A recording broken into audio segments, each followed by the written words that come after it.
In fields like accounting or finance, it can be very common to keep track of the running total of something. These can be for things like total cash received throughout the day, month, and year, or something like keeping track of inventory changes over time. In this video, I'm going to show how you can create a running total formula with the scan function. This formula I'm going to show you is very unique in the sense that it is error-proof. So if someone tried to enter something that is not a number, or leave a cell blank, then the formula will ignore the issue and keep the running total going. Let me show you what the output will look like in this worksheet. In column A, I have a range of numbers which will act as my input for the formula, and column B will be the output for the running total for each row in column A. The initial value will start at 0 and will increment by each value starting from cell A2 down to the last row in column A. Right now, the only value in column A is 1, which is in row 2. So 0 plus 1 will equal to 1 in cell B2 here. So let's try entering some values for column A. In cell A3, I'm going to enter 2, and what we get next to it is 3, as 1 plus 2 equals 3. If I enter the value for 3, we get back 6, and if I enter 4, we get back 10. So let's try to do something like a decimal instead. If I enter 5.5, we should get back something like 15.5 instead. And we get exactly that. So if I try to do a negative number, like let's say negative 5.5, we should be able to go back to 10 as the next running total. And we get back 10 for cell B7. Now, I did mention that this formula is error-proof. So what would happen if I try to enter something like a letter or like a different character? So I'm going to enter FG, and we get back the same value from the previous row, which is 10, as the formula is designed to like ignore any errors and return the previous value if it comes across a non-number or a blank cell. So if I try to enter a value that's in row 10, but not in row 9 here, like 5, I will get back 15 instead, as the previous value got carried over to the blank row, and in this row here, the 5 got added to the 10. Now that I've shown you what the output will look like, let's actually start building the formula. I'm going to the worksheet build the formula, and we have the same value here in column A, but this time in cell B2, I'm going to start typing out all the functions I'm going to use to build the formula. So to start off, I'm going to go to the formula bar here, expand this formula bar, and I'm going to type out equals to let, as we're going to include all our variables and functions inside the let function. So I'm going to close this let function out ahead of time by pressing Alt-Enter, enter a few times, and just line up the close parentheses with the open parentheses here. And I'll go back to the beginning here. And the first thing we need to do is that we need to find the last row of column A dynamically. And what we can do first is that we can type out last row, declare it as a variable, comma, and then to find the last row, we can use the lookup function, lookup, and the lookup value will be the number 2, comma. The lookup vector will be 1 divided by, open parentheses, column A in a fixed position is not equal to nothing, and then close parentheses, and then comma, and the result vector will be row of column A in a fixed position, and close parentheses, and this is how we're going to find the last row with this formula here. Now, if you're wondering how this formula works, I'll go over it in a future video on a few ways to find last rows dynamically from worst to best. We're just going to close up the lookup function with the close parentheses, and then do comma for the next variable we want, which is the range that we're referencing, or the dynamic range. I'm going to press Alt-Enter again, do space a few times until it lines up, and I'm going to reference the next variable as a range, comma, and what we need to do to find the range is that we can reference the starting point of the cell that we want, which is cell A2. So I'm going to do $A2,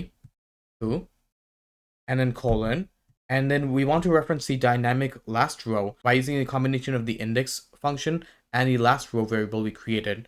So I'm going to type out index. The array will be column A in a fixed position, and then comma, and the row number will be the last row variable we created. So type out last row, and we have access to this now since we referenced it as a name. So I'm going to do tab and close this out. And finally, for the last argument we need to make is the lambda function that we're going to reference in the scan function itself. So I'm going to press Alt-Enter, and do spaces again until we line up here. And for this one, I'm just going to call this lambda func or lambda underscore func, comma. Now, before I forget, we need to fix cell A2 here, where I included the dollar sign in front of the A, but I forgot to include the dollar sign in front of the 2, so that the cell will stay in place. Now that we fix this up, we can go back to making the lambda function. So the main goal of the lambda function will be to keep track of two variables, current value and current cell. We want this function to identify if the value in the current cell is a number or not. If it is, then we want to add that value to a current value variable.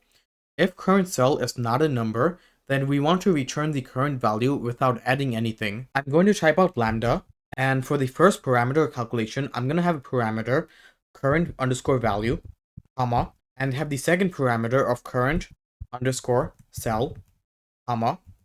And now we can finally have the calculation, and we're going to start off with typing out if.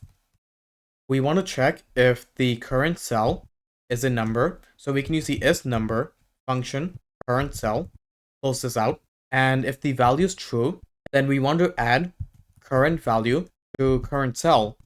Otherwise, if the value is false, we just want to return current value only.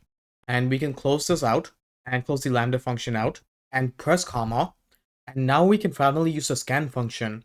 I'm going to do Alt-Enter again, and I'm going to line up this with the rest of the variables.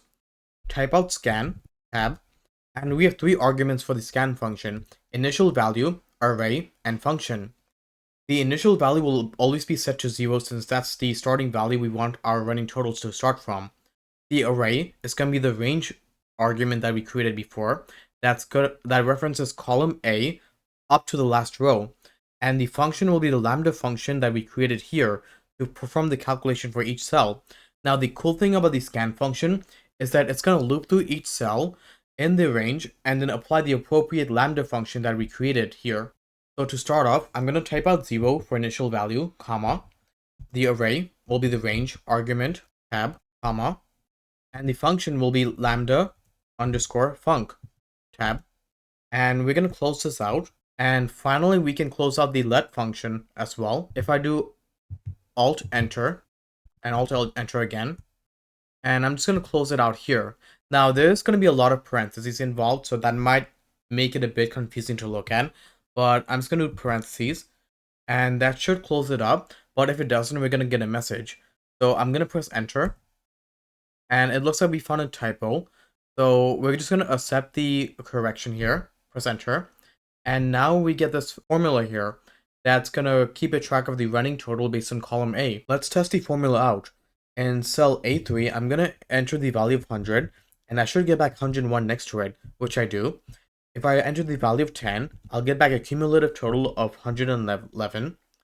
If I do negative 10, I should be back to 101. If I enter a bunch of characters and numbers together, like this, and press enter, I get back the previous value of 101. If I do 5.5, I get 106.5. And let's say that I enter a white space in row 8 here, or in cell A8, and press enter. I get 106.5 back again.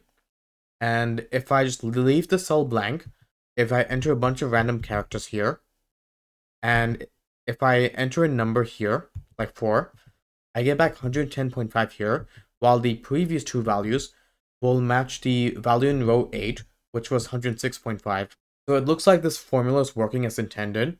And let's say that you wanted to return the value, the last value here, 110.5, instead of the running total for each of these values. What we can do is that we can wrap the scan function with the take function in it. So I'm just gonna copy the formula from cell B2 and paste it here.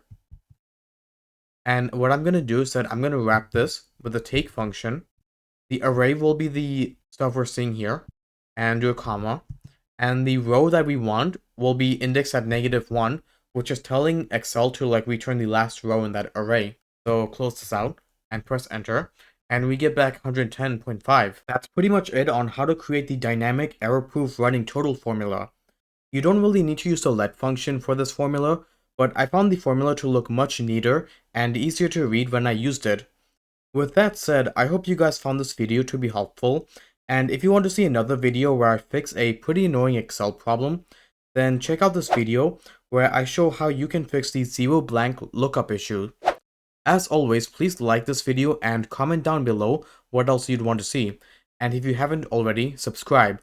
Until then, I'll see you guys next time.